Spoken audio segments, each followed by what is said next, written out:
Hi, welcome. Thank you for joining me. It is February 28th, which other than meaning February is over, and I'm not really sure where the last few days went. It is Bonded Book Club Discussion Day. If you're not aware, we have a book club that we started in January, and each month we pick a new book. This month it was Hidden Figures. We post about it on social media, we invite people to join in on the discussion, you may see some articles from us, and on the last day of the month, we go live to talk about it, and encourage all of you to do so in the comments with us throughout the day and over the course of the next few days. So this month was Hidden Figures. Our discussion started at noon today. Brittany got us going with the first few questions. If you are reading along and you've ordered a copy of the book, the newer copies have in the back a reading guide, which includes 10 questions, and those are the questions that we are going to be using today to lead our discussion. If you don't have this copy of the book, we will also be pasting these questions into the paragraph of the video so you can see them there, and join us in the comment section for that part. Before we get started, I did want to read an author's note from the beginning of the book, and this is Margot Lee Shetterly, if I didn't mention. She is the author of this book, and her note says, though some readers might find the language of Hidden Figures discordant to their modern ears, I've made every attempt to remain true to the time period and to the voices of the individuals represented in this story. Shetterly uses words like Negro, colored, Indian, girls, and those words also in that language appear in some of these discussion questions, and we just wanted to provide a little bit of context so you know why she has chosen to use those words and any of the quotes that we will be reading today, where that comes from. So just keep that in mind as we kind of move through these. Brittany went over questions 1 and 2, so I will be starting with question 3. We'll just dive right in. It says, a wife and mother of 4, Dorothy leaves her family in Farmville to take a mathematician job over 100 miles away. Working at Langley pays twice what she's earning as a teacher at a segregated school, but it means she won't see her family for weeks at a time. Would you have done the same? Was it a worthwhile sacrifice? I think for this question, the first thing is to add just a little bit more context to it. This decision is far more than simply a financial versus geographical distance decision for Dorothy to make. There is so much more at play here. On one hand, Dorothy had given up pursuing her academic career further to be a mother and a wife, and so although Shetterly doesn't say it explicitly throughout the book, she does show us that there was always still a part of Dorothy that had this yearning to grow and to learn and to push herself further. There is also, it's not just about pay, and I think Shetterly does a great job talking about this. A job like the job at Langley was unheard of for women, but particularly for women of color. She was not going to ever have an opportunity like this one ever again, and certainly not in Farmville. I've had the interesting opportunity to have spent some time in Farmville in my adult life, and even today, if you blink your eyes, you disappear, so I can only imagine what it would have been like during this time for Dorothy, and this is just not, oh, it's more money, this is a huge opportunity. So to try and make this into something so simple, I think is a little understated. And I think also you could see that it was more than just her own personal advancement that would come out of taking a job like this.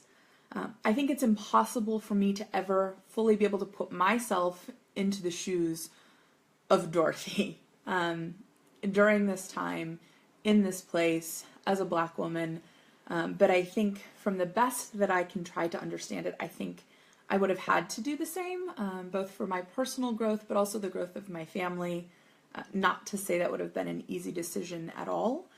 I think the question, was it a worthwhile sacrifice? To the benefit of all of us, Dorothy did it. And I think looking back, you'd say absolutely, but I don't think anyone could answer that question but Dorothy herself. Obviously, she sacrificed so much to go do this, and gained a career that had both a lot of successes, but still a lot of challenges, and in many ways was still quite frustrating. So I can't answer whether or not it was worthwhile. I'm grateful that she did it. So much was gained for all of us, and especially for the women of West Computing to have Dorothy there. But that, I think, is something that is more personal to be able to answer. Was it worth the sacrifice? Because she did sacrifice time with her family. So that was question 3. I think that one's a little bit more straightforward as far as questions for discussion go. Question 4, so this is our second question of this segment, says that the author tells us, as far as West computers were concerned, they would prove themselves equal or better than their white or male counterparts, having internalized the Negro theorem of needing to be twice as good to get half as far. Do you believe this is true? Why do you think they believed it? I think this is absolutely true, and you see it in the standards that Dorothy set within West Computing. These women were never setting out to just simply do the work right. They wanted to do the work the best, the fastest. There's, Shetterly does a great job at showing that not only did they show up, but they were always dressed impeccably. They were, never late. All of these things are showing that they set standards for themselves that were so high. And I think that was partly because they understood it was not enough to just get the job done.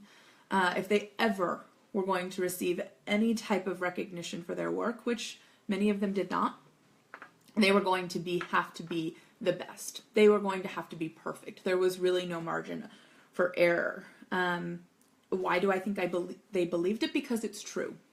It was true then. I think to a large extent it is still true today. For people of color and for women, it is not simply enough for you to do the job, but you have to do the job perfectly, better than, and still only, you see it in pay margins, especially for, we always talk about the discrepancy in pay for women. We talk about it as an average. If you talk about it for women of color, Black women or Hispanic women, it's even more outrageous. We're looking at 60, 50 cents on the dollar in a lot of cases. So to simply do the job is not enough. And so I think they believed it because it was true. And that's just the fact of the situation that they were in the time that they live. And unfortunately, we have not come far enough in that regard. And so, yeah, I think that they did. They pushed themselves. They worked tons of hours, in a lot of cases without any type of validation for what they were doing. They were never going to get the accolades that they deserved for it, but they did make strides, and they knew that. Whether or not it was something that was in their consciousness every single day they went to work, a lot of times you are going through the motions. It doesn't matter how historic your actions end up becoming. You are still going through the motions every day, but knowing that they really had no margin for error, which is exhausting. And I can't even imagine the amount of pressure that these women were under. So those ones I thought were pretty straightforward questions. We have some really good ones coming up. Brittany will be joining us again at 2 o'clock. Then I will be back at 3, and we have our final discussion session happening at 4:30. And if you have not already done so, we've already announced our book for the next month, so go ahead and check that out. We are going to keep coming at you with new books and more discussions every month. We want to hear from you, so join us in the discussion section today from all of our videos. We'll also be posting them on our website. They'll be on YouTube. And we just want to talk. We want to hear your thoughts on the books and what's going on. So we'll come back to you in an hour. Bye.